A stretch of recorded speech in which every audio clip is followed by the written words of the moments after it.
السلام علیکم ورحمۃ اللہ۔ آج میں آپ کے سامنے نبی پاک صلی اللہ علیہ وسلم اور ایک بوڑھی عورت کا واقعہ پیش کروں گی۔ دورہ نبوت کا واقعہ ہے کہ نبی پاک صلی اللہ علیہ وسلم نے جب دعوت و تبلیغ کا کام شروع کیا، لوگوں کو اللہ کی طرف بلانا شروع کیا، تو مکہ میں ایک کوہرام مچ گیا، لوگوں میں ہلچلی مچ گئی۔ ہر کوئی پریشان تھا کہ محمد کو کیا ہو گیا ہے۔ وہ محمد جو کل تک امین تھا، صادق تھا، لوگوں کی نظر میں اچھا تھا، آج وہ لوگوں کو ایک خدا کی دعوت دے رہا ہے، کیا یہ پاگل ہو گیا ہے؟ لوگ اسی فکر میں تھے۔ ایک بڑھیا نے سنا کہ محمد صلی اللہ علیہ وسلم کے پاس جادو ہے، وہ جس سے بھی کوئی بات کرتا ہے وہ اس کا ہو جاتا ہے۔ بوڑھی عورت کو بڑی ٹینشن ہوئی۔ بوڑھی عورت سوچنے لگی کہ وہ تو ہمارے خداؤں کا انکار کرتا ہے، وہ تو لاہت حبل کی عبادت سے لوگوں کو روکتا ہے، کیوں نہ میں یہ مکہ چھوڑ دوں؟ کہیں ایسا نہ ہو کہ میں بھی اس کی باتوں میں آ جاؤں، کہیں ایسا نہ ہو کہ میں بھی لات و حبل کی عبادت کرنا چھوڑ دوں۔ یہ بہت برا ہوگا، یہ میرے لیے اچھا نہیں ہوگا۔ مجھے چاہیے کہ اس محمد سے ملنے سے پہلے ہی میں یہ شہر مکہ چھوڑ دیتی ہوں۔ یہ سوچ کر بوڑھی عورت نے اپنا گھر کا سامان ایک گٹھڑی میں باندھا اور وہ گٹھڑی لے کر دروازے کے باہر بیٹھ گئی کہ کوئی مسافر آئے تو ان سے اٹھواؤں، ان کو بھاڑا دے کے دوسرے شہر لے جاؤں جہاں محمد کا نام و نشان نہ ہو۔ لیکن اس سے پہلے اس نے لات اور حبل کے سامنے جا کے دعائیں کی تھی، روئی تھی، گڑ گڑائی تھی کہ اے میرے معبود، اے لات، اے حبل، تم مار دو محمد کو، ختم کر دو اس کو جس نے تمہارا نام ختم کرنا شروع کر دیا ہے، جو تم کو لعنتیں بھیجتا ہے، جو تمہاری عبادت سے لوگوں کو روکتا ہے، تم اسے مار دو۔ میں تو یہ شہر چھوڑ کے جا رہی ہوں، لیکن تم اس کو سلامت نہ رکھنا۔ یہ بوڑھی عورت اپنے گھر کے دروازے پہ بیٹھی انتظار کر رہی تھی کہ کوئی مزدور آتا ہے اور میں یہ گٹھڑی اٹھواتی ہوں۔ اسی اثنا میں اللہ کے نبی کریم صلی اللہ علیہ وسلم آ گئے۔ بڑھیا کو معلوم نہیں یہی محمد ہے۔ اللہ کے نبی نے بوڑھی عورت سے پوچھا، اماں کیوں بیٹھی ہو آپ؟ کیا حاجت ہے آپ کی؟ بوڑھی عورت کہنے لگی، بیٹا میں یہ شہر چھوڑنا چاہتی ہوں، کیا آپ میری گٹھڑی اٹھا سکتے ہو؟ اللہ کے نبی کریم صلی اللہ علیہ وسلم نے فرمایا، ہاں اماں، میں جوان ہوں، آپ بوڑھے ہو، میرا فرض بنتا ہے کہ میں آپ کی مدد کروں، میں آپ کی گٹھڑی اٹھاؤں۔ اللہ کے نبی کریم صلی اللہ علیہ وسلم نے گٹھڑی اٹھا کے اپنے سر پہ رکھ لی اور بوڑھی عورت سے کہنے لگا کہ اماں بتاؤ کدھر چلنا ہے۔ اماں اللہ کے نبی کو راستہ بتاتی تھی اور آپ صلی اللہ علیہ وسلم اس کے پیچھے پیچھے چلتے جا رہے تھے۔ آپ کے سر پہ گٹھڑی رکھی ہوئی تھی، بوڑھی عورت آپ سے باتیں کر رہی تھی۔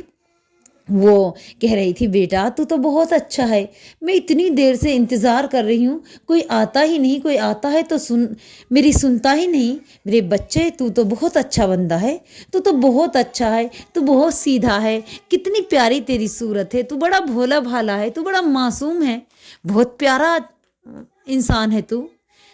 میرے بیٹے تو نے میرا بوجھ اٹھایا، بیٹے میں تیری کیا تعریف کروں، لیکن بیٹے میں تجھ کو ایک بات بتلا دوں، میں نے سنا ہے کہ اس شہر کے اندر محمد نامی ایک شخص آیا ہوا ہے جو لوگوں کو لات اور حبل کی عبادت سے روکتا ہے، جس کا مشغلہ ہے کسی ایک خدا کی طرف لوگوں کو دعوت دینا۔ میرے بیٹے تم بڑے بھولے ہو، تم بڑے ناسمجھ معلوم ہوتے ہو، مجھ کو بہت سیدھے ہو بیٹے، تم اس محمد کے بہکائے میں نہیں آنا۔ میرے بچے اس محمد سے دور ہی رہنا، کہیں ایسا نہ ہو کہ وہ تم کو بہکا دے، کہیں ایسا نہ ہو کہ تم ان کی باتوں میں آ جاؤ۔ دیکھو بیٹا میں انہی کے ڈر کی وجہ سے مکہ چھوڑ کے جا رہی ہوں تاکہ میں ان کی باتیں نہیں سنوں۔ میں نے سنا ہے وہ جادوگر بھی ہے، وہ ساحر بھی ہے، وہ مجنوں ہے، اس کے پاس ایک ایسی طاقت ہے کہ جو اس کی باتوں کو سنتا اس کا ہو جاتا ہے۔ میرے بچے تم تو بڑے معصوم ہو، بڑے بھولے بھالے ہو، کہیں ایسا نہ ہو کہ تم ان کی باتوں میں آ جاؤ۔ بیٹا اس سے دوری بنائے رکھنا، بیٹا اس کی طرف نظریں بھی نہ اٹھانا، بیٹا اس کی باتوں کو کبھی نہیں سننا، ورنہ تم بھی لات اور حبل سے دور ہو جاؤ گے، تم بھی اسی کے خدا کی طرف پلٹ جاؤ گے، تم اس کے جادو میں پھنس جاؤ گے۔ نبی پاک صلی اللہ علیہ وسلم سب کچھ چپ چاپ سن رہے ہیں۔ آپ صلی اللہ علیہ وسلم نے پورا معاملہ سنا، کچھ نہیں بولا۔ پورے راستے بڑھیا آپ صلی اللہ علیہ وسلم کو نصیحتیں کرتی جا رہی تھی، محمد صلی اللہ علیہ وسلم کی برائیاں کرتی جا رہی تھی، لیکن آپ نے کچھ نہیں بولا۔ جب بڑھیا کا شہر آیا، بڑھیا نے کہا بیٹا میری گٹھڑی اتار اور لے اپنی مزدوری لے لے۔ اللہ کے نبی نے کہا کہ اماں میں آپ سے مزدوری نہیں لوں گا، بوڑھے بڑے کی خدمت کرنا میرا فرض ہے، اماں مزدوری نہیں لوں گا۔ بوڑھی عورت کہنے لگی بیٹا اپنا نام تو بتاؤ۔ تو نبی پاک صلی اللہ علیہ وسلم نے فرمایا اماں میں کیا نام بتلاؤں، میں کیا کام بتلاؤں، میں کیا انجام بتلاؤں، میری اماں میں کیا نام بتلاؤں، کیا کام بتلاؤں، محمد نام ہے میرا دشمن زمانہ ہے، اماں میرا ہی نام محمد ہے اور میرا ہی دشمن زمانہ ہے۔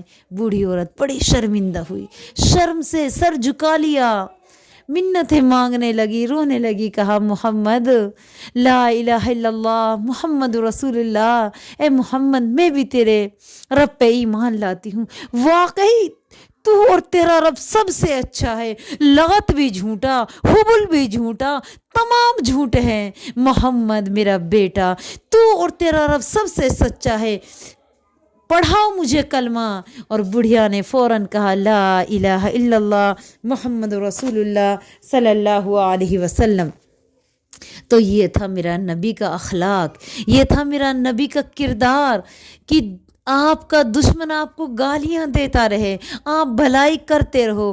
اگر ہم آپ کی جگہ ہوتے تو ہم کیا کرتے کہ ہم گٹھڑی سر سے پھینک دیتے، کہتے کہ تو ہماری برائی کر رہی ہے، ہم اتنے برے نہیں ہیں، لیکن میرے نبی نے کچھ نہ کہا، میرے نبی چپ چاپ سنتے رہے، میرے نبی اس کے آخری ٹھکانے تک اس کو پہنچا دیا۔ جب بڑھیا نے پوچھا کہ بیٹے اب تو بتا دے تیرا نام کیا ہے، تیرا کام کیا ہے، تو میرے نبی نے تو کہا اماں میں کیا کام بتلاؤں، میں کیا نام بتلاؤں، میں کیا انجام بتلاؤں، محمد نام ہے میرا دشمن زمانہ ہے۔ تو یہ تھا ہمارے نبی کا اخلاق۔ ہمیں چاہیے کہ ہم بھی اپنے اخلاق کو اپنے نبی جیسا بنائیں، انشاءاللہ تعالی دنیا آخرت میں ہمارے لیے بھی بڑی کامیابی ہوگی۔ اس طرح کے اسلامک واقعہ سننے کے لیے پلیز آپ ہمیں سبسکرائب کریں، لائک کریں، شیئر کریں۔ السلام علیکم ورحمۃ اللہ وبرکاتہ۔